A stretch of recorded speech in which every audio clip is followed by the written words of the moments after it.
Geography class 12th NCERT chapter number 14 Human Settlements. First heading Rural Settlements. They are mainly smaller in size and poorly spaced. The people of these settlements are mainly engaged in primary activities like agriculture, fishing, mining, etc. Example: people surviving in hamlets and villages. Heading Factors determining the rural settlements. There are various factors and conditions responsible for having different types of rural settlements in India. These are: first, physical features. These include nature of terrain, altitude, climate, and availability of water. Second point, cultural and ethnic factors. These include social structure, caste, and religion. Third point, security factors. These include defense against theft and robberies. Heading Types of rural settlements. Types of rural settlements are determined by the above determinants as well as by the extent of the built up area and inter house distance. In India, rural settlements can broadly divided into four types. First, clustered, agglomerated or nucleated. Second, semi-clustered or fragmented. Third, hamleted. And fourth, dispersed or isolated. Heading Clustered settlements. First point, the houses in this settlement are closely spaced or have no space between houses. Second point, the living place is distinct and separated from the surrounding farms, dams, and pastures. Third point, the settlement sometimes present distinct patterns or geometrical shapes like rectangular, radial, linear, etc., which are recognizable in fertile alluvial plains and northeastern states.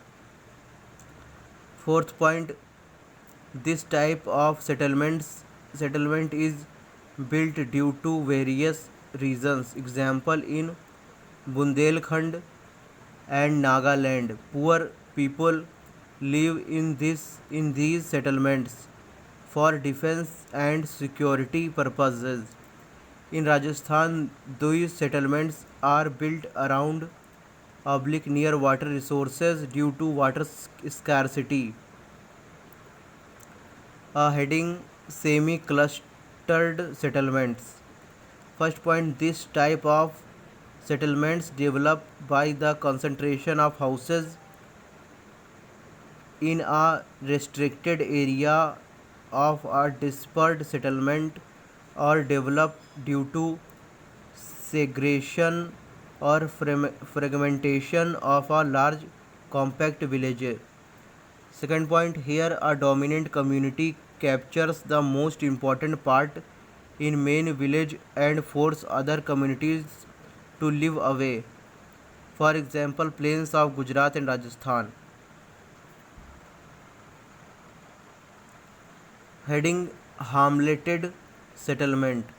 First point, this type of settlement is formed due to social or ethnic factors and thus known for different identity and name like Panna, Para, Nagla, Dhani, etc.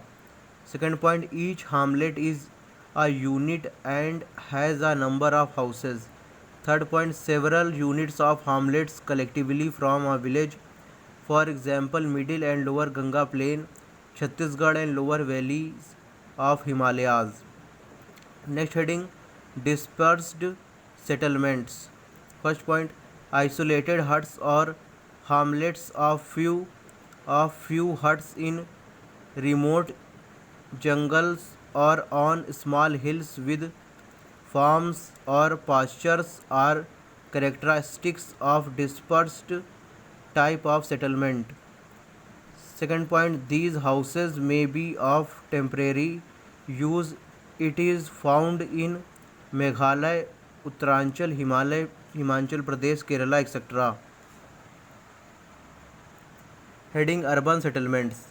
First point, unlike rural settlement, urban settlement are usually more dense, compact and larger in size. Second point, here people are mostly engaged in non-agricultural activities, that is industries, services, administrative functions, etc. Third point, cities and towns both are connected directly or indirectly with villages and also with each other and exchange goods, services and also commute. Next point, evolution of towns in India. The evolution of towns started in India from prehistoric times. Example, Harappa, Mohenjo-daro towns, European colonies of modern period, etc. Indian towns may be classified into three groups on the basis of their evolution in different periods. First heading, ancient towns. Ancient towns. These towns were developed over 2000 years ago by the various kings as religious and cultural centers. Example, Varanasi, Prayagraj, Pataliputra, bracket Patna, comma Madurai, etc. Heading, medieval town. First point, these towns were developed as headquarters of principalities and kingdoms by medieval kings and sultans of India. Second point, these towns are about 100 in numbers and were generally fort towns which came up upon the ruin of ancient towns. Third point, for example, Delhi, Hyderabad, Jaipur, Lucknow, Agra, Nagpur. Heading, modern towns. These towns were developed by the Britishers and other Europeans in India. These are further divided into the following groups. First point, fort towns, port towns. These are located on the coastal areas of India, that is Surat, Daman, Goa, Pondicherry, etc. Second point, administrative towns. These were developed for the administrative purposes. Example, Mumbai, Chennai, Kolkata. Third point, industrial towns. After 1850, these towns were developed like Jamshedpur. Fourth point, some other towns of European style. These towns include hill stations for summer resorts, military towns and small towns for administrative purposes. Heading, towns after independence. After independence, some towns were also developed like first, administrative headquarters or capital of states. These towns include Chandigarh, Bhubaneswar, Gandhinagar and Dispur, etc. Second point, industrial towns / centers. These towns include Durgapur, Bhilai, Sindri, Barani, etc. Third point, satellite towns. These were old towns which developed around metropolitan cities such as Ghaziabad, Rohtak, Gurgaon, etc. Next, fourth point, medium and small town. These are developed due to increasing investment in rural areas. Heading, urbanization in India. First point, urbanization is the transition of rural population into urban population. Second point, it is measured by the Percentage of urban population into total population. In India, the level of urbanization is very low as it was just 28% of 2001. Third point, developed countries have a higher level of urbanization than India. Fourth point, although urbanization in India is increasing with high rate as it increased 11 times dipping 11 times dining 12th centuries, but this process is comparatively slow during recent 2 decades. Heading classification of towns on the basis of population size. Census of India is responsible for defining and classifying urban areas in India. Cities and urban areas are classified into 6 classes by Census of India. Urban areas use their population size as base. Thus, an urban area that have population of more than 1 lakh is considered as city or class 1 town. Cities that have population more than 1 million but less than 5 million are considered as metropolitan or metro city. Cities that have population more than 5 million are considered as mega cities or megalopolis. The 6 classes of towns are given below. First class, here is a chart. First class 1 lakh and more population, number 423. Second 50,000 to 99,999, number 498.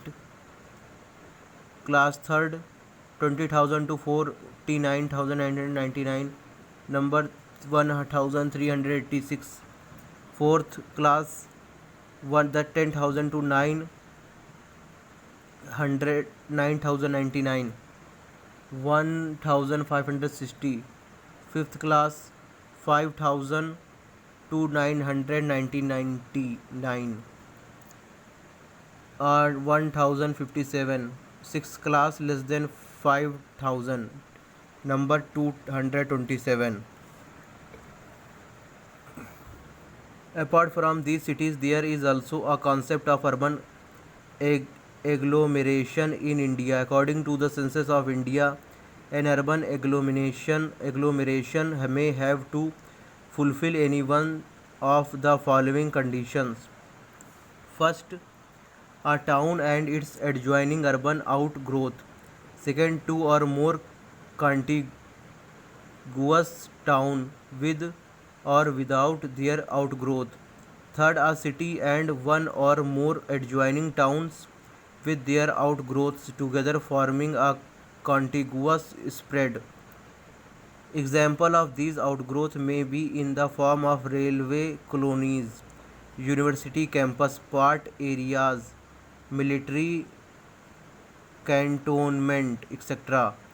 According to the given table, class 4th cities are highest in numbers, but larger population of urban population lives in class 1st cities in bracket 61.48%.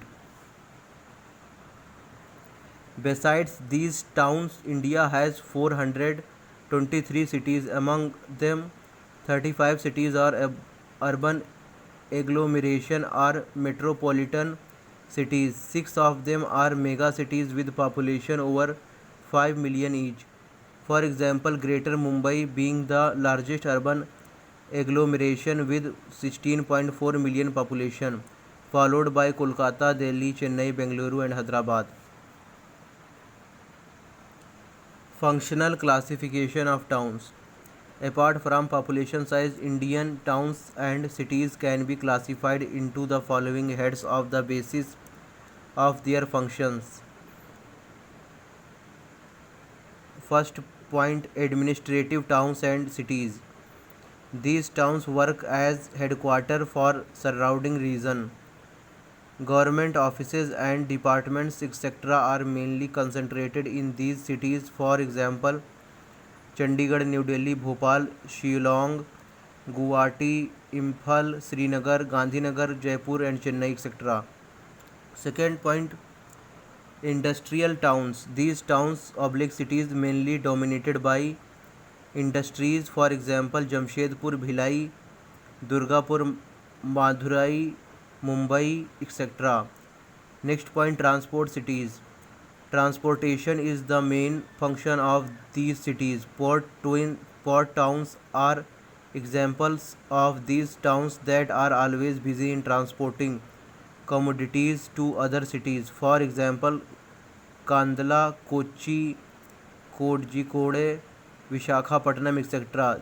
There are some cities which are hubs of inland transport such as Agra, Dhulia, Mughalsarai, Itarsi, Katnai, etc. Next point, commercial towns. The important functions of these towns are trade and commerce. For example, Kolkata, Saharanpur,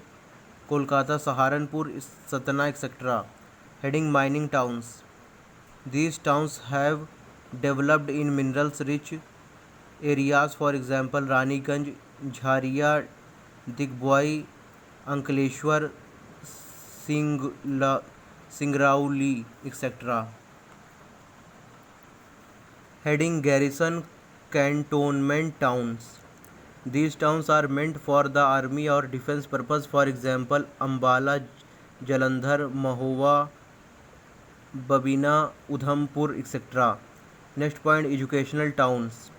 Initially, these towns were important education centers, but later they emerged as major campus towns. For example, Roorkee, Varanasi, Aligarh, Pilai, Allahabad, etc.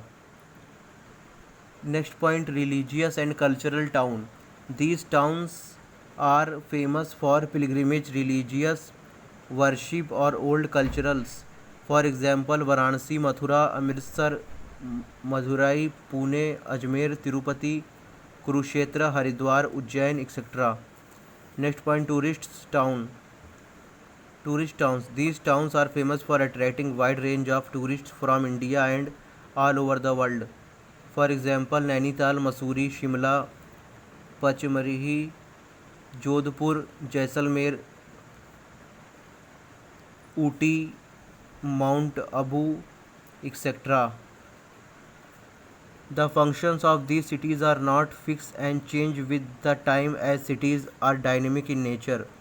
With increase in population, cities become metropolis and multi-functional, that is industry, business, administration, transport, etc. Thus, classification of these cities on the basis of specialized functions is impossible as all the functions are interlinked. Here chapter number 14 is completed.